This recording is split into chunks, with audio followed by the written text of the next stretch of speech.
Welcome welcome welcome साथियों, कैसे हैं आप सब। साथियों, क्या आपको इस देश में अपने स्किल के मुताबिक काम मिल पा रहा है? तो मैं कहूँगा कि मेलोडी खाओ, खुद जान जाओ। क्या आपको सस्ता राशन मिल पा रहा है? तो मैं कहूँगा मेलोडी खाओ, खुद जान जाओ। क्या आपके बच्चों का भविष्य सुरक्षित है? तो मैं कहूँगा मेलोडी खाओ, खुद जान जाओ। क्या इस देश में सारी समस्याएं ख़त्म हो चुकी हैं? तो मैं आपको कहूँगा मेलोडी खाओ, खुद जान जाओ। साथियों, कहीं पर तो पेट्रोल पंप पर लंबी लंबी लाइनें लगी हैं और कहीं पर तो नो स्टॉक के बोर्ड भी लगे हुए हैं।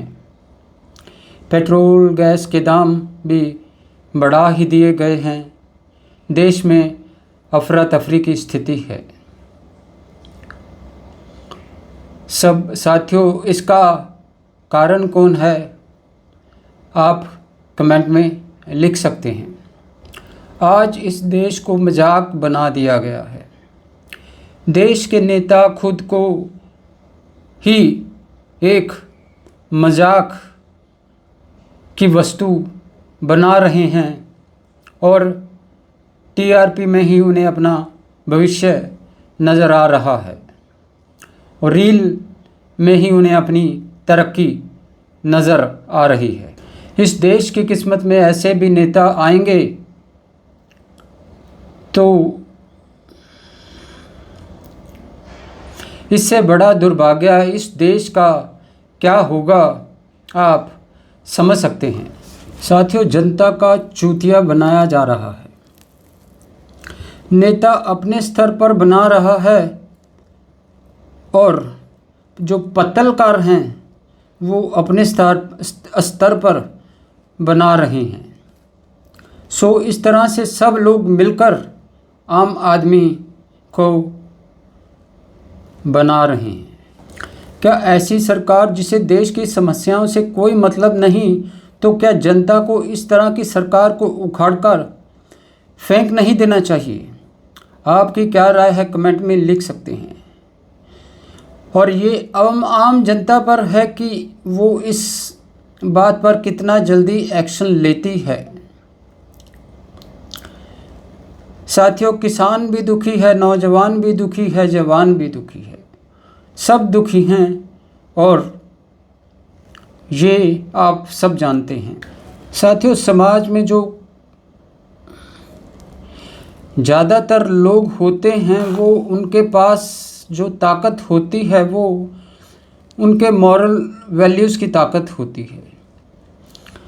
उनके करैक्टर की जो वैल्यू होती है उसकी ताकत होती है। उनके पास उनके दीन धर्म की ताकत होती है।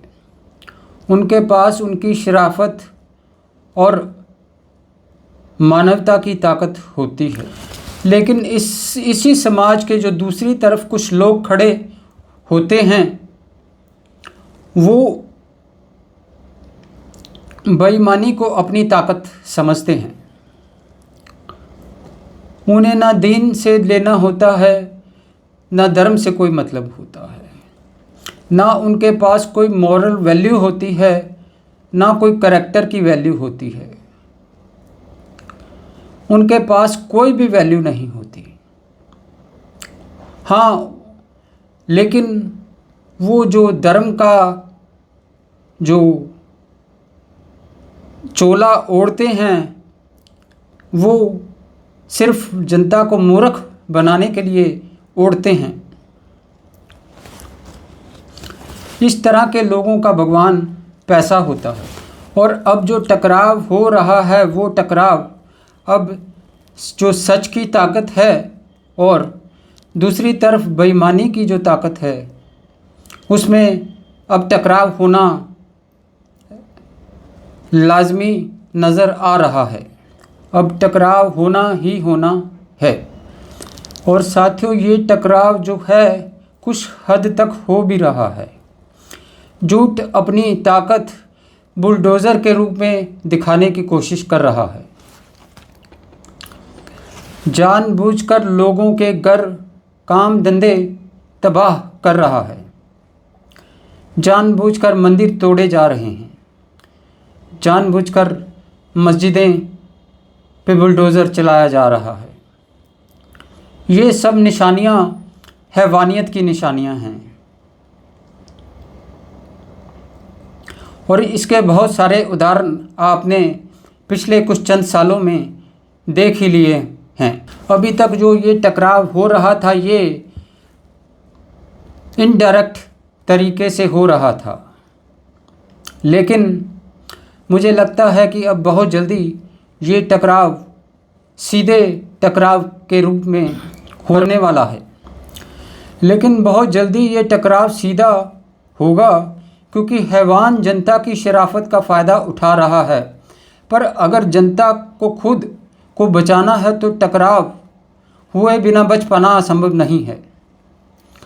हर हिंदू के मंदिर पर खतरा है तो हर मुस्लिम की मस्जिद पर भी खतरा है।